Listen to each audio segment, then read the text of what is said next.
It's episode 12 this week, The Conscience of the King. This one was one of the more dramatic episodes of Star Trek. A lot of really classic acting in this one. Episode centered around the Enterprise being diverted to a colony under false pretenses because the president of that colony thought one of the actors performing Shakespeare was a horrible butcher that had slaughtered half the population of a planet years earlier. He was convinced of it, so he tricked Captain Kirk to go check it out. Captain Kirk was for words. He's like, well, that's just an actor, he said. But then he became obsessed with, well, maybe the guy is the person that we saw kill all those people 20 years ago. And so he starts checking it out. And Mr. Spock thinks maybe something's not quite right. But Captain Kirk tells him to mind his own business. So then Spock goes to Dr. McCoy to try to convince him. McCoy just wants to drink. Just wants to drink. He's like, just keep drinking with me, Spock. Keep drinking.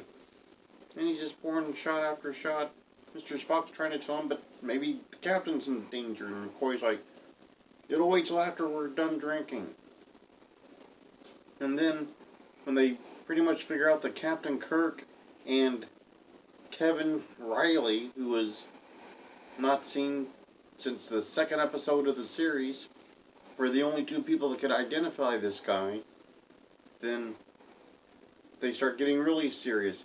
And when they transport the actors up to take them to their next play in exchange for having a performance on the ship, right in the middle of the play, Riley, who had previously been poisoned, shows up with the phaser to shoot the guy. Captain Kirk stops him, and then the guy's own daughter shoots him. Shoots him dead with the phaser. And then she went mad. Apparently she lost her mind. McCoy had to transfer her to a mental facility where she sat around thinking her father was out performing Shakespeare to cheering crowds. That was pretty much what had happened. Some interesting notes.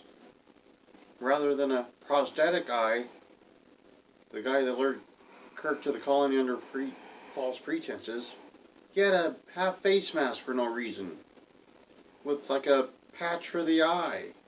Then it extended out into like a full mask on one side of his face. It was really strange. Really strange. It was also probably the most 1960s looking episode. They had a cocktail party, people walking around with trays of champagne glasses. The house Kirk was visiting with this colony leader had all kinds of 1960s furniture in it. They probably walked in to the set of a 1960s sitcom, borrowed the furniture, and called it a day. Looked very 1960s. It was also one of the first examples of Star Trek using Shakespeare in an episode. They did this tons of times. All the series and the movies. Lots of Shakespeare references. This was more direct because they were performing Shakespeare literally during the episode. Hamlet it was. Hamlet. Then, we also might make note that it was the last appearance of Riley. He only did 2 episodes. The actor that portrayed him retired from acting so he could teach acting. He became an acting teacher. Popped up years later in one of the motion pictures. He sure did. Had a cameo in one of the motion pictures as Riley. But he was done with the series after that. We did not see Sulu in this episode, nor did we see Mr. Scott. They were nowhere to be found. Mr. Leslie was the helmsman for this episode. He was just kind of a bit player that would make occasional cameos, maybe have 1 or 2 lines at the most.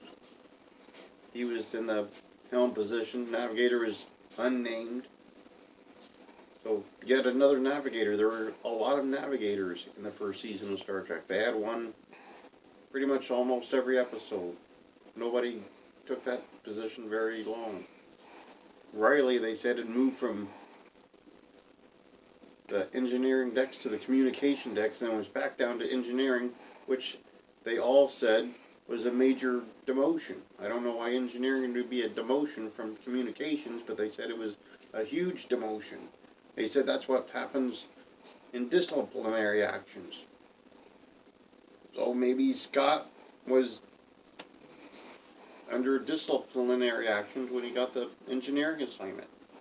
Maybe he'd rather have Uhura's job. I don't know. It was kind of a weird thing.